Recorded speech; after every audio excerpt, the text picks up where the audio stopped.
Hello and welcome to Off My Shelves, and this is a look at Petrograd by Philip Gelatt and Tyler Crook, published by Only Press. Let's get underway. Now, this book was highlighted to me by my friend Dean, who's got a great Instagram channel that I'll leave a link of in the description below. But Dino got the paperback version of this and read it and knew that I had a liking for non-fiction stories and stories like this and Tyler Crook's art and things like that, so he recommended that I pick it up. But when I saw the hardback version, I thought, oh, I'll grab the hardback version instead of the paperback because it's pretty. And so yeah, with that, let's look at the build of the book. It's not a standard size hardback, it's a little smaller, same size as the Only Press Scott Pilgrim books, so a little bit smaller than a standard size trade paperback, but not as small as a manga, tankobon, that type of size.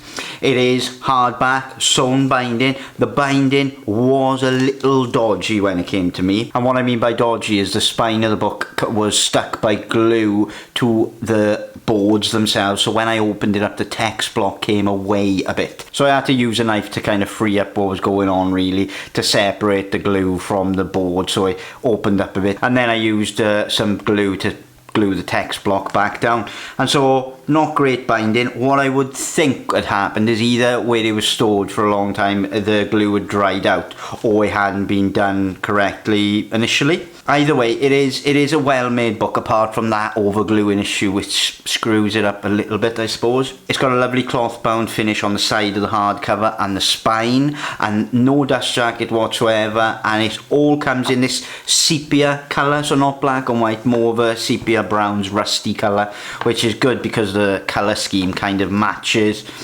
old industrial Russia, which is what the story is all about, really. So I think perhaps the best way is to read the synopsis, because the synopsis will highlight some of the issues that I've got with the book, but also give you a good indication of what the book is about. So the synopsis is Petrograd is the untold story of the conspiracy behind the murder of Grigory Rasputin. The story follows clearly a reluctant British spy who finds himself tasked with the most difficult assignment in his career to orchestrate the death of the mad monk. So Petrograd is actually one of the names of St. Petersburg. At the time the First World War was in full swing, it was known as Petrograd, and as the synopsis just said, it's following this conspiracy behind the murder of Grigory Rasputin. It's looking at it from a point of view of a British Secret Service agent, and it's drawn spectacularly well, I should say, by Tyler Crook. And that for me was one of the biggest draws, was Tyler Crook's art, because I was such a big fan of his from Harrow County and a few other books. And so the way he depicts the characters and the way he uses his skills in this book are great. And certainly the art was one of my most enjoyable parts. The colour scheme might put a lot of people off, really, because Tyler Crook does such amazing thing with watercolours that once you've seen his watercolour work in things like Harrow County and things like that, there's a bar that's set almost. And yes, certainly the colour scheme in this is done for complementing the story more than anything, because it gives that age, it gives that old industrial type feel to it. But I did find myself wanting more from the colours at various points.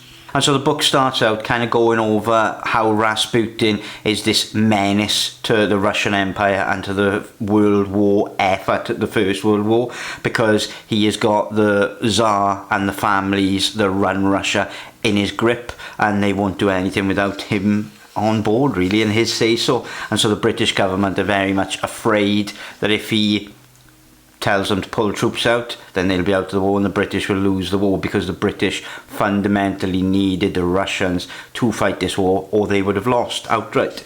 And so the British government are very much interested in Rasputin and keeping an eye on him. But then there's various branches within the Secret Service that are based in Petrograd in St. Petersburg that think they should do maybe more to get rid of this problem.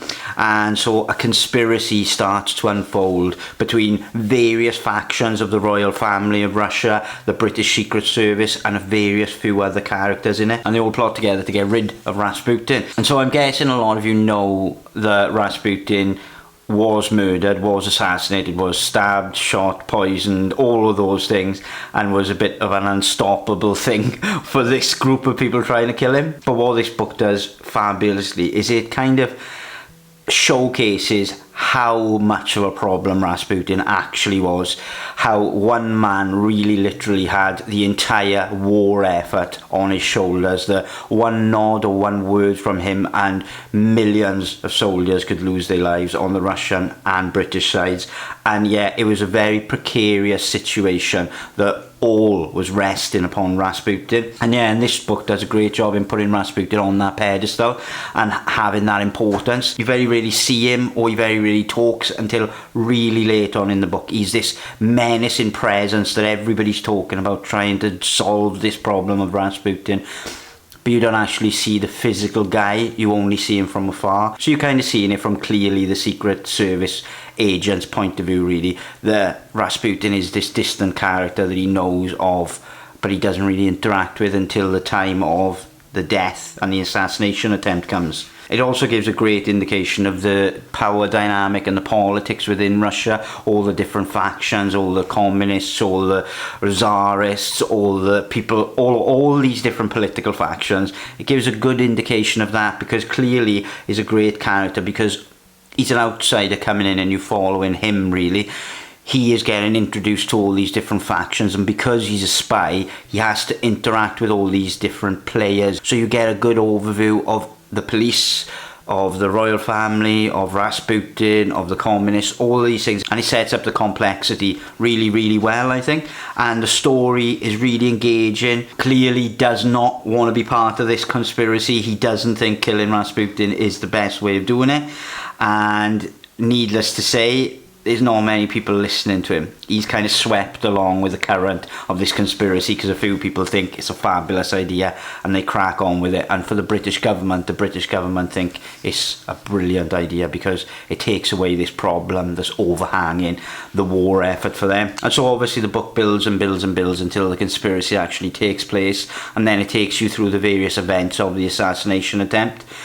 But again, that is almost the smallest part of this book, because you do get the storyline picking up some of the characters after that and the biggest build up towards that. So it's almost focusing on the bits that you will know less about naturally. Because if you've heard anything about Rasputin, the main things you've heard of is probably the assassination. It introduces itself as a historical non-fiction narrative, even though it's fiction, because it takes so many elements of the reality of the situation, but then layers heavily over the top this conspiracy theory that the British government were heavily involved in Rasputin's assassination and all these other levels. So what this book actually is a conspiracy theorist look on the assassination attempts of Rasputin. But I do think that doesn't come across at all. It really doesn't come across in the slightest. Everything about this book screams that it's a non-fiction novel. So if you picked it up and read it,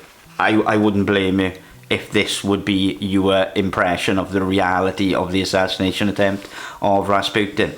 That's not to diminish it though, because obviously the conspiracy theories are there and there's some element of truth behind certain parts of that, but again, not to the point where history can say outright, yeah, this is what happened and all that. Whether you pick up the hardback or whether you pick up the soft cover, it's totally up to you obviously, but certainly Tyler Crook's art is an amazing thing. The research and the structure of the story is great. Thank you very much for watching, and I will catch you on the next one.